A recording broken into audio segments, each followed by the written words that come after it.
Class 12th ray optics unit का next topic है expression for the refractive index of material of prism, है ना। Material of prism के लिए material of जो प्रिज्म है उसके रिफ्रैक्टिव इंडेक्स मींस म्यू के लिए क्या करना है, हमें डेरिवेशन निकालना है। ये जो टॉपिक है ये आपके प्रैक्टिकल्स में भी है, प्रैक्टिकल में आपने किया होगा, म्यू आपने फाइंड आउट किया होगा। अलग अलग मटेरियल के लिए जो रिफ्रैक्टिव इंडेक्स होता है वो कैसा होता है, डिफरेंट होता है, या फिर अपन ऐसा कह सकते हैं इसे डिफरेंट मीडियम्स के लिए, डिफरेंट मटेरियल के लिए रिफ्रैक्टिव इंडेक्स जो होता है वो कैसा होता है, डिफरेंट होता है। क्लियर। यहाँ पे इसके लिए अपन क्या करते हैं, सबसे पहले प्रिज्म, ये किसके लिए प्रूफ करना है अपन को, यहाँ पे किसी मीडियम के लिए नहीं बल्कि प्रिज्म के लिए, ठीक है। अब प्रिज्म भी जो प्रिज्म का जो मटेरियल होता है वो भी कुछ प्रिज्म जो होते हैं वो क्राउन कांच के बने होते हैं, कुछ फ्लिंट के बने होते हैं, ठीक है। तो इनका मटेरियल भी कैसा होता है, डिफरेंट होता है। जब मटेरियल डिफरेंट है तो श्योर है कि इनका रिफ्रैक्टिव इंडेक्स भी कैसा होगा, डिफरेंट होगा, ठीक है। अब जो रिफ्रैक्टिव इंडेक्स म्यू मैंने यहाँ पे लिखा है, म्यू किसी किसी बुक में एन भी दिया है, तो आपका मन, आप इसे एन से भी डिनोट कर सकते हैं और इसे म्यू से भी डिनोट कर सकते हैं। लेकिन जब यदि मान लो आपको डायरेक्ट ऐसा दिया हो क्वेश्चन, प्रूव दैट ये, तो एन दिया है तो आप एन कंसीडर करेंगे, और यदि आपको म्यू दिया है तो आप म्यू कंसीडर करेंगे, ठीक है। ये साइन है, एंगल ऑफ प्रिज्म है, ये मिनिमम डेविएशन है ना, एंगल ऑफ मिनिमम डेविएशन, और ये प्रिज्म का एंगल है। इसके लिए अपन सबसे पहले प्रिंसिपल सेक्टर ले लेते हैं। अब हमें मालूम होना चाहिए जो प्रिज्म है वो कितने, जो प्रिज्म है वो कितने सरफेसेस से मिलके बना होता है। इसके जो तीन सरफेस फेस होते हैं, सरफेस या फेस कहेंगे, इसके जो 3 फेस होते हैं प्रिज्म के वो रेक्टेंगुलर होते हैं, और इसके 2 फेस जो होते हैं, जो ऊपर का अपर होता है और नीचे का जो लोअर होता है, नीचे वाला होता है, वो ट्राइंगल शेप का होता है, ठीक है। तो जब आपकी लाइट इंसिडेंट होती है और इमरजेंट होती है, ध्यान देना, इंसिडेंट होना मतलब अंदर जाना और इमरजेंट होना मतलब क्या होता है, बाहर आना। जब आपकी रे जो है, लाइट रे इंसिडेंट होती है और इमरजेंट होती है, तो वो इंसिडेंट होती है रेक्टेंगल फेस पर, और इमरजेंट जहां से होती है वो जो फेस होता है वो भी रेक्टेंगुलर होता है। लेकिन जब वो पास होती है तो वो किस सरफेस से, ये ट्राइंगल शेप से होके पास होती है, ठीक है। तो हमने इसीलिए क्या बनाया, इसका प्रिंसिपल सेक्टर क्या कहलाएगा, ट्राइंगल फेस का होगा, शेप का होगा, ठीक है। तो अपन यहाँ पे क्या लिखेंगे, ए बी सी क्या हो जाएगा, A B C is a principal sector of prism. तो जैसा जैसा मैं आपको बताते जा रही हूँ वैसा अपन इसको क्या करेंगे, थ्योरी में कन्वर्ट कर लेंगे, ताकि आपसे थ्योरी भी इजीली बन जाए। ये मैंने इसको डार्क कर दिया, ठीक है। थ्योरी क्या हो जाएगी, यहां पे हम लिखेंगे let us A B C is a principal sector of prism. Clear. जो जो हमें डायग्राम में दिखाई दे रहा है उसको क्या करेंगे, उसको हम थ्योरी में कन्वर्ट करते जाएंगे। A B C is a principal sector of prism, and ये इस पर हमने क्या की, एक लाइट रे को इंसिडेंट किया। ये लाइट रे को हमने क्या किया, इंसिडेंट किया, जिसका नाम दे दिया हमने पी क्यू। ये जो पॉइंट है क्यू है और ये जो पॉइंट है वो पी क्यू पी है ना। तो पी क्यू क्या हो जाएगा, पी क्यू क्या है, P Q incident ray, P Q incident ray क्या हो जाएगी, इंसिडेंट रे। क्लियर।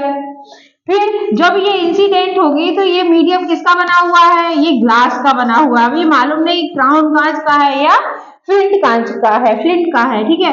तो ये यहाँ पे क्या हो जाएगी, क्यू आर डायरेक्शन में क्या हो जाएगी, ये क्यू आर डायरेक्शन में रिफ्रैक्ट हो जाएगी। क्या होगी, ये क्यू आर डायरेक्शन में रिफ्रैक्ट हो जाएगी। तो रिफ्रैक्ट रे जो क्या हो जाएगी, रिफ्रैक्टेड रे जो होगी वो क्या होगी, क्यू आर। क्यू आर इस क्या हो गई, रिफ्रैक्टेड रे, ठीक है। फिर ये क्या होगी, आर एस डायरेक्शन में इमरजेंट हो जाएगी, ठीक है। ये आर है और ये क्या है, एस। आर एस डायरेक्शन में क्या हो जाएगी, इमर्ज हो जाएगी। तो इस रे को हम क्या कहेंगे, इंसिडेंट रे। क्या कहेंगे इसे, इंसिडेंट रे, ठीक है। ये जो बीच वाली रे है वो क्या हो जाएगी, रिफ्रैक्टेड रे, ये हो गई आपकी रिफ्रैक्टेड रे। ये जो रे होगी वो क्या होगी, इमर्जेंट रे। ये इमर्जेंट रे क्या होती है, वो रे जो बाहर आउट हो जाती है उसे क्या कहते हैं, हम इमर्जेंट रे कहते हैं। ठीक है, तो ये आर एस क्या हो गई, इमर्जेंट रे। तो हम यहाँ पे क्या लिखेंगे, आर एस क्या हो गई, इमर्जेंट, इमर्जेंट रे। ठीक है, ये हो गई इमर्जेंट रे। क्लियर। फिर हमने क्या किया, यहाँ पे एक पॉइंट लिया ओ क्यों, अब हमें मालूम होना चाहिए ये इंसिडेंस एंगल भी बनाएगा और एंगल ऑफ रिफ्रैक्शन भी बनाएगा। जब इंसिडेंस एंगल बनाएगा, एंगल ऑफ रिफ्रैक्शन बनाएगा, तो केवल इंसिडेंट रे से या फिर केवल रिफ्रैक्टेड रे से वो एंगल को मेक नहीं कर सकता है। इसलिए अपन ने क्या करा, एक पॉइंट ओ ले लिया, इस पॉइंट से क्या किया, हमने एक नॉर्मल को ड्रॉ कर दिया। ठीक है, ये नॉर्मल है, एक नॉर्मल इस तरफ ड्रॉ कर दिया, ये सेकेंड नॉर्मल क्या हो गया, इसको कुछ भी नाम दिया हमने एन,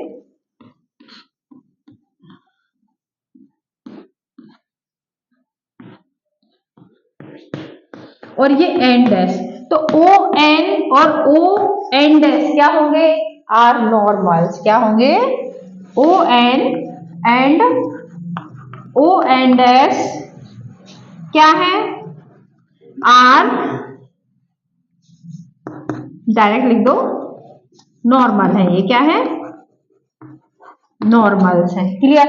थ्योरी में किसी को कोई प्रॉब्लम, सिंपल है। और ए इज द क्या है, A is the angle of prism. क्या हो जाएगा, A B the capital A क्या है, एंगल ऑफ प्रिज्म। ये हो जाएगा एंगल ऑफ प्रिज्म। ठीक है, अब हमें क्या बताना है, मिनिमम डेविएशन की कंडीशन कहाँ मिलेगी। तो हमेशा क्या करते हैं, हम जो इंसिडेंट रे होती है और जो इमर्जेंट रे होती है उसको हम क्या करते हैं, पीछे की तरफ बढ़ाते हैं। तो ये कौन सी रे है, इंसिडेंट रे। तो इसको हमने क्या किया, आगे की तरफ मिलाया। ठीक है, सॉरी, आगे की तरफ, इंसिडेंट रे को आगे की तरफ और इमर्जेंट रे को कहाँ की तरफ, पीछे की तरफ। तो ये जिस पॉइंट पर एक दूसरे को क्या करती है, इंटरसेक्ट करती हैं, वहां पे क्या बनता है, डेल। क्या बनता है, डेल्टा, है ना, जिसे क्या कहते हैं, minimum deviation angle. Angle of क्या बोलेंगे इसे, यहाँ पे मैं डिनोट कर देती हूँ, डेल एम को क्या बोलेंगे, एंगल ऑफ डेविएशन या मिनिमम डेविएशन, है ना, डेविएशन।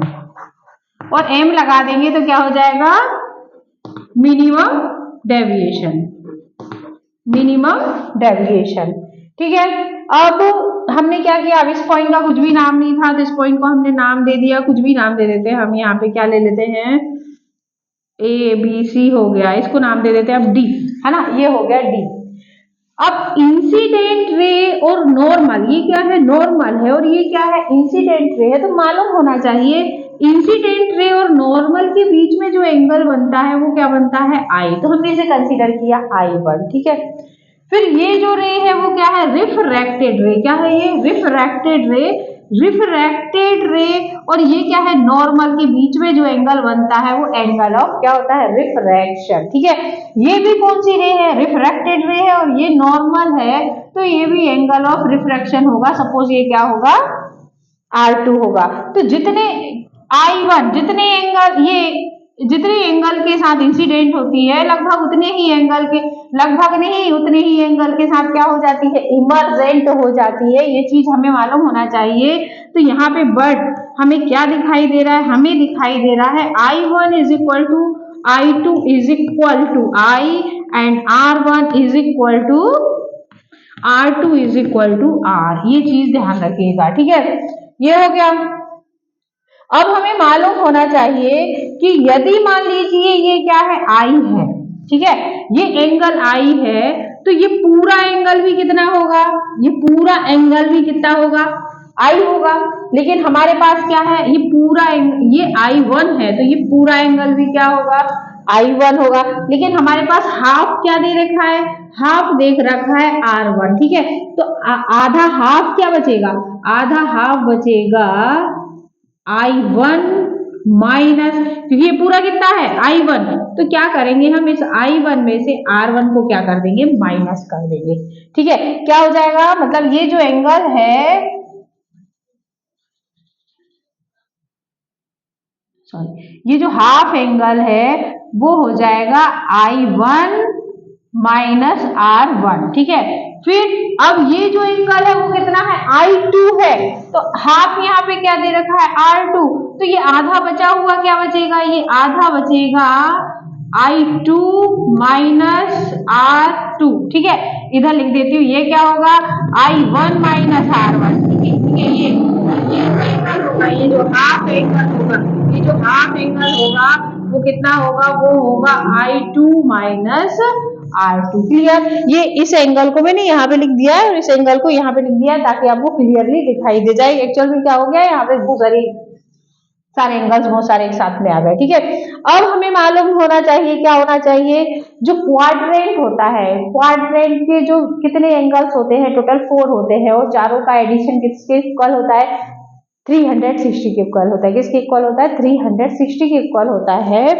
अब ये वाला एंगल हमें, यदि हमें क्वाड्रेंट की बात करें, AQOR, किसकी बात करें, क्वाड्रेंट AQOR की बात करें तो ये 360 है, और इसमें ये वाला एंगल दे रखा है, ये वाला एंगल दे रखा है, और हमें मालूम होना चाहिए कि जो आमने सामने के एंगल होते हैं उनका एडिशन जो होता है वो कितना होता है, 180 होता है। क्या होता है कि यदि साइक्लिक क्वाड्रेंट है, कौन सा है, साइक्लिक है क्वाड्रेंट, तो उनमें जो आमने सामने के एंगल होते हैं, मान लो ये x है और ये मान लीजिए क्या है, y है, तो क्या होता है, दोनों का एडिशन जो होता है x plus Y is equal to कितना हो जाता है, 180। ठीक है, आमने सामने के एंगल्स का एडिशन 180 होता है, ध्यान रखिएगा, साइक्लिक क्वाड्रेंट में। ठीक है, तो हम यहाँ पे क्या ले लेंगे, इन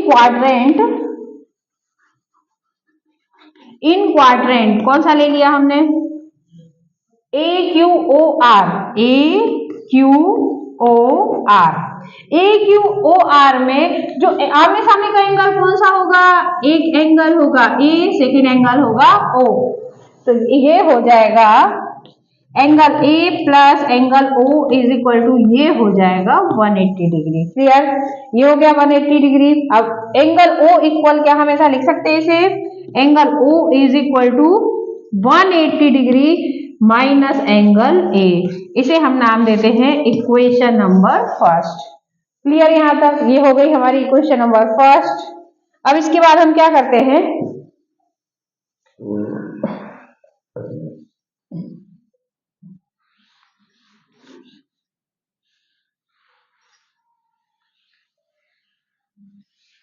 अब इसके बाद हम क्या करते हैं, एक ट्रायंगल लेते हैं इसमें। अब हमें यहाँ पे दिखाई दे रहा है कि एक और क्वाड्रेंट दिख रहा है छोटा सा DQOR, इसमें कितने ट्रायंगल है, 2 ट्रायंगल दिखाई दे रहे हैं, एक ऊपर की तरफ और एक नीचे की तरफ। ठीक है, तो हम सबसे पहले नीचे वाला ट्रायंगल ले लेते हैं, फिर ऊपर वाला ले लेते हैं, आपका मन करे कोई सा भी, पहले ऊपर वाले को सॉल्व कर सकते हैं या फिर नीचे वाले को। ठीक है, एज यू विश, आपकी जैसी इच्छा हो आप ऐसा कर सकते हैं। मैंने सबसे पहले लिया है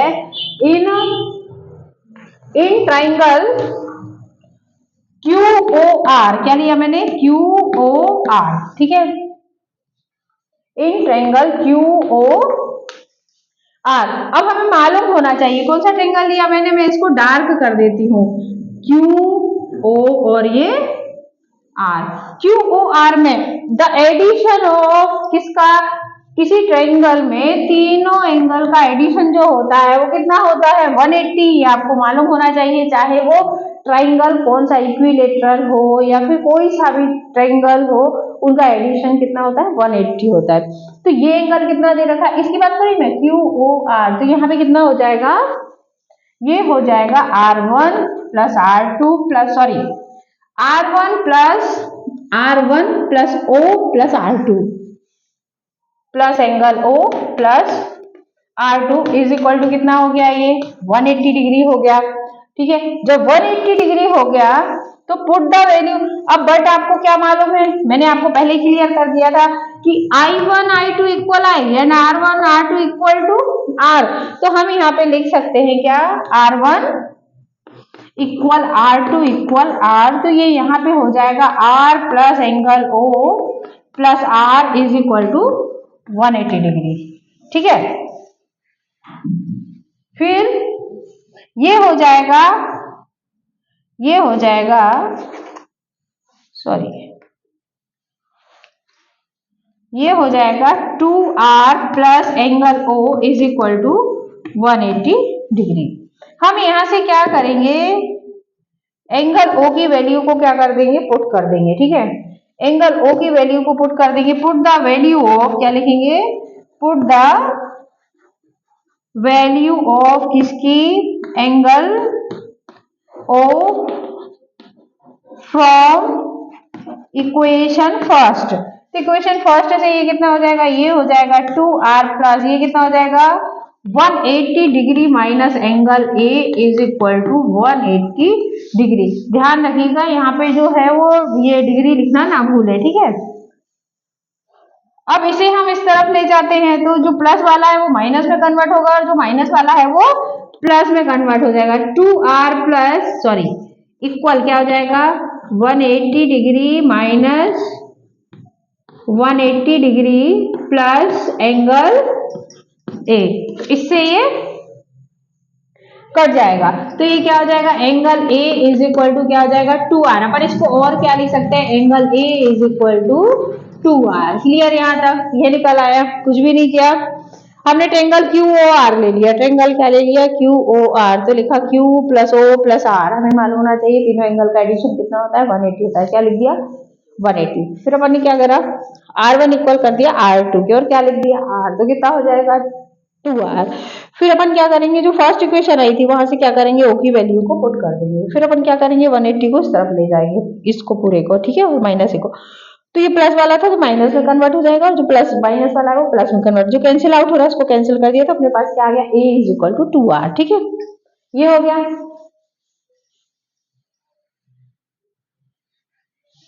इसके बाद अपन इसको और क्या लिख सकते हैं, इसको हम और लिख सकते हैं R is equal to A upon 2। हमने इसे क्या कर दिया R is equal to A upon 2। ठीक है, फिर अपन दूसरा ट्रायंगल लेते हैं। इन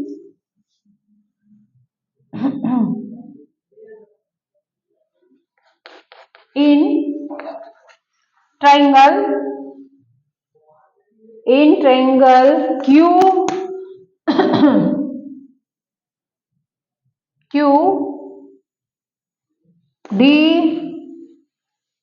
QD R।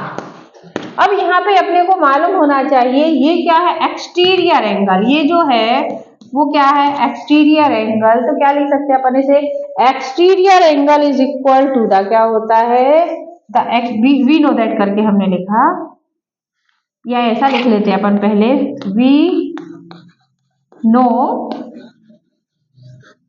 No that the exterior angle, क्या लिखेंगे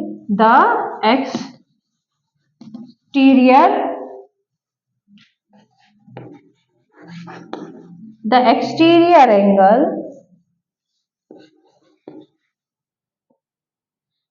is equal to the sum of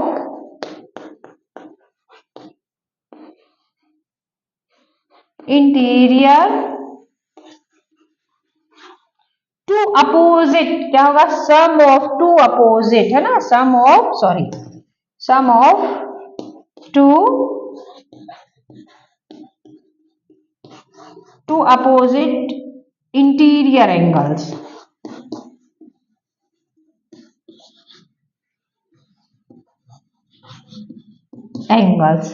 क्या आपने 10th में थ्योरम पढ़ी होगी कि दो इंटीरियर एंगल का एडिशन एक्सटीरियर एंगल के इक्वल होता है। तो अपन इसमें क्या करेंगे, इस ट्रायंगल में इसे नाम दे दिया हमने क्वेश्चन नंबर 2। तो क्या हो जाएगा, इन ट्रायंगल देखिए क्या है, इन ट्रायंगल क्यू डी और आर, है ना, चलिए चौक है ना, क्यू डी और आर क्या हो जाएगा, इंटीरियर एंगल क्या है हमारे पास है I1 minus R1 plus I2 minus R2। ये जो एंगल है वो क्या है I1 माइनस R1, ये मैंने क्लियर लिख दिया था। और ये जो एंगल है वो क्या है I2 माइनस R2। दोनों का एडिशन इक्वल हो जाएगा डेल M के, है ना, डेल M के हो जाएगा।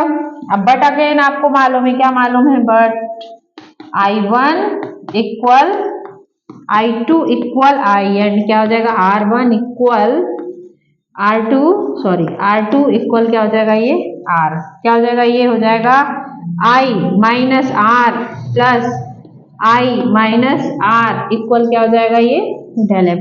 तो I और I कितने हो गए, 2I माइनस R और माइनस R क्या हो गए, 2 माइनस 2R इक्वल क्या हो गया, ये हो गया डेल M। ठीक है, यहाँ पे हम क्या कर सकते हैं, 2R की वैल्यू को पुट कर सकते हैं, यहाँ पे 2R की वैल्यू को पुट कर सकते हैं। पुट द वैल्यू ऑफ किसकी, 2R। तो क्या हो जाएगा, ये हो जाएगा 2I माइनस ए था इज इक्वल टू क्या था, डेल M। इसको इधर ले जाइए तो क्या हो जाएगा, 2I is equal to del M plus A. I is equal to क्या हो जाएगा, del M plus A upon 2। ये निकल आया हमारे पास I और इसके पहले आ गया था R, इसे नाम दे दिया हमने क्वेश्चन नंबर 3। अब हम क्या जानते हैं, फिर अगेन लिखेंगे बाय द स्नेल्स लॉ। क्या लिखेंगे, बाय द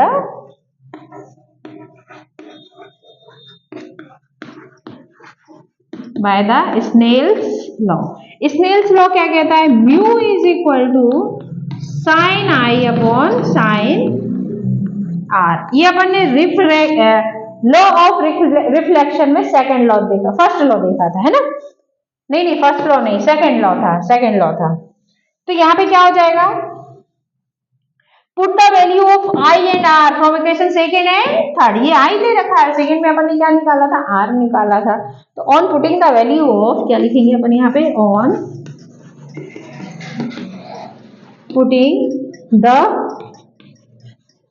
वैल्यूज ऑफ किसकी, I एंड स्मॉल r, कहां से, from equations second and third. Put करेंगे तो क्या आ जाएगा, ये हो जाएगा म्यू तो म्यू है इज इक्वल टू द क्या हो जाएगा, ये हो जाएगा साइन I कितना है हमारे पास, del M plus A upon 2 upon क्या है, साइन R की वैल्यू क्या है, a अपॉन 2।